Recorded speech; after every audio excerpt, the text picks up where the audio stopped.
Hey guys, welcome back. In today's episode, I'm going to be giving you guys a tour of the indoor bird room. And I've shown you the outdoor aviary, but I've never really gotten a chance to show the indoor bird room. So today, you guys will get a chance to see it. I'll show you guys the size cages that I use, the type of birds that I breed in here, the nest boxes, some of the chicks that I've hatched so far, and a little bit more. So let's get straight into it. I decided to show you guys the bird room today because today's the first of the month, and this is usually when I do the cleaning for the aviary. So I thought, what better time to show you guys what it looks like than the day that it is clean. Now, for all of those that have been dreaming about having a large number of birds, guys, I highly recommend that you think about it long and hard before you decide to do this. I have close to around maybe 500 birds, and this is like having a second job. So think about it, because it takes a lot of hard work and dedication once you decide to go this route, keep so many birds. It is literally like having a second job. I started about 8 or 9 a.m. in the morning cleaning the cages, and it is about 4 p.m. now. So it's been quite a while. I've been at this for a long time, and I still have to feed all of these birds. I could have been doing something completely different today. I could have been at the beach, drinking a beer, looking at the sunset, having a fun time, but I am here cleaning cages. So think about it before you decide to get into this hobby and keep this amount of birds. But don't get me wrong, I love this, I enjoy it, I wouldn't change it for anything else. So let's get straight into it with some of the cleaning that I've done today and some of the changes that I've made in the aviary today. Usually for the bottom of the trays, what I like to use is cedar mulch or cedar chips, red cedar chips.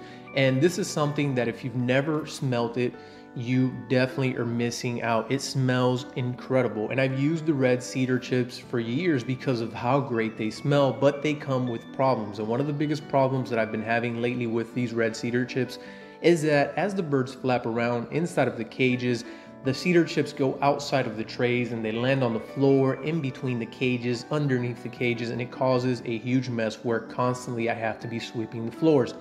Another problem is that the birds are bringing it into the nest where they already have eggs, and this is damaging the eggs. This is something that can hurt the incubation period of the eggs and hurt them where they may not hatch due to the fact that they were incubated improperly because of these red cedar chips. And the final problem that I had was that, unfortunately, if any of the birds ever decided to toss, the chicks highly resemble the same color as the red cedar chips at the bottom of the trays, so it makes it extremely difficult from a distance to see if there's any tossed chicks at the bottom of the cages. So for these reasons, I decided to swap it out, and I started trying cat litter.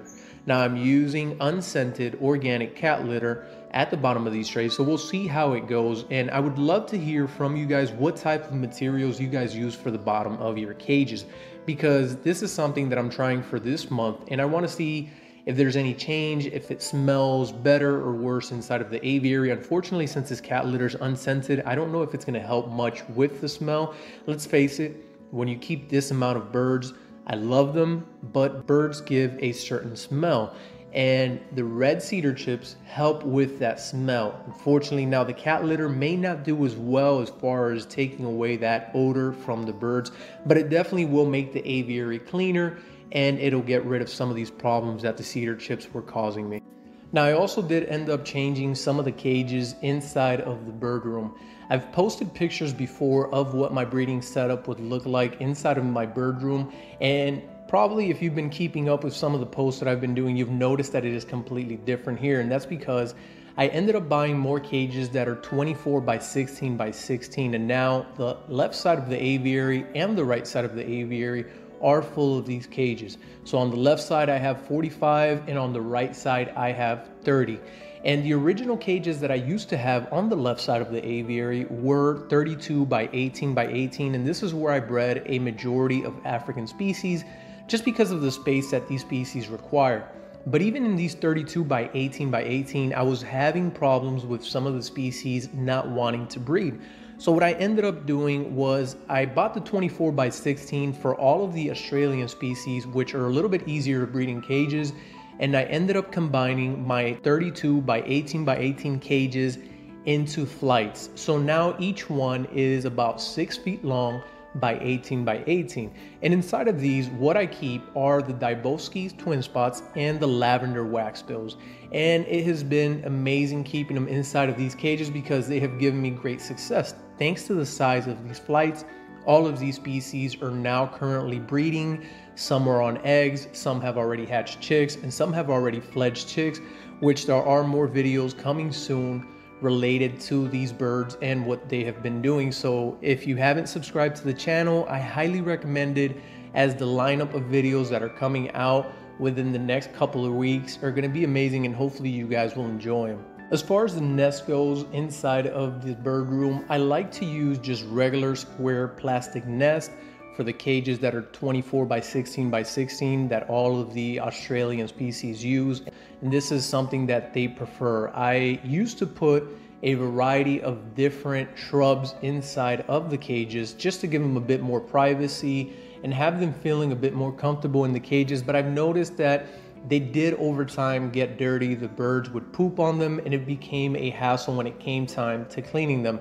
So I decided to try it a little bit different, take out all of those small plastic shrubs, the fake shrubs that I would have in there, and see if they decided to still breed in the same manner without having this extra stuff inside of the cage. And it proved no different. Everyone went to breeding without a problem. So it just became much easier to keep it this way and keep it clean. Now in the cages for the African species, these birds are a bit more shy and they do require not only more space but more privacy. And they don't like to build their nest inside of nest boxes. So this is where I decided to put all of the shrubs in.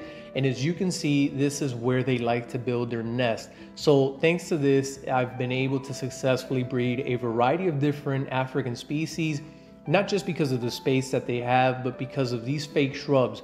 They build their own nest within these fake shrubs and they feel protected in there, since most of them will not take the regular nest box. Some of you are probably wondering about the lights that I keep in the aviary, and these lights are full spectrum 65K.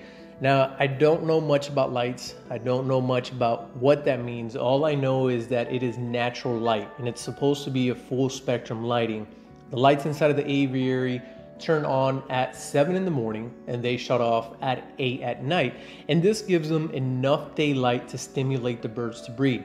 Keep in mind that during the breeding season, they have this extended period of light. Now, when the breeding season is over, I start little by little cutting daylight, bringing the birds back out of breeding season. And this is something that you guys should be doing as well. And it is something that helps stimulate the birds to breed. Besides having a good balanced diet and offering the right amount of proteins, they also need the correct lighting in order to stimulate them to breed. Now you're probably wondering why my lights are behind the cages and not on top of the cages, which would show the birds a little bit better.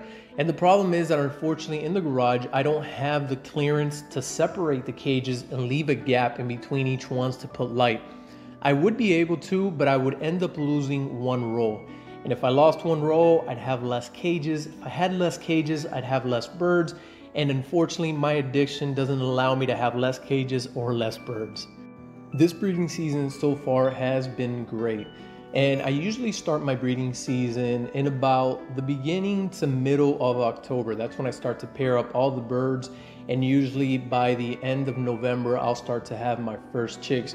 As you can see from here, there are a variety of different cages holding a good amount of chicks from a variety of different species.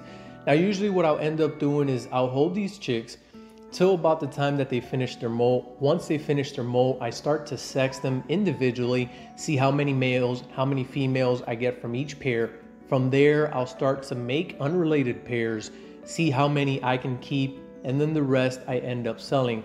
And I get a lot of people that ask me all the time, if I sell birds, do I have birds? And yes, I do have birds, but I don't sell birds until the end of my breeding season, as the main goal that I have with my breeding is conservation. And this is one of the reasons why I cannot sell chicks until the end of the breeding season. Let's face it, when we breed at this level, things that may happen to us, which is something that's actually currently happening to me, is that you may end up with an excess of either males or females. So if at the beginning you start to sell birds and you start to sell pairs, At the end of your breeding season, you might end up with just a bunch of males or a bunch of females, and you stunt the breeding process for the following year. This is one of the reasons why I don't like to sell anything until the end of the year, when every bird in the aviary has finished molting. By this time, I have an accurate count of how many males to how many females. Then I'm able to keep a couple for me, trade a couple, and then the rest I can go ahead and sell to you guys. So keep in mind, this is one of the reasons why I don't have any birds available for sale right now, and why it takes so long for me to post birds for sale. So if you are interested, just be a little bit patient with me, and eventually some will be available later on in the year. Well guys, this is going to conclude the indoor bird room tour. I hope that you guys have enjoyed taking a look at the indoor aviary and seeing what type of species I keep, the type of cages that I use, the setup that I have, the lights, some of the chicks that I've been hatching, and so on. If you've enjoyed the video, like always, remember to hit the like button.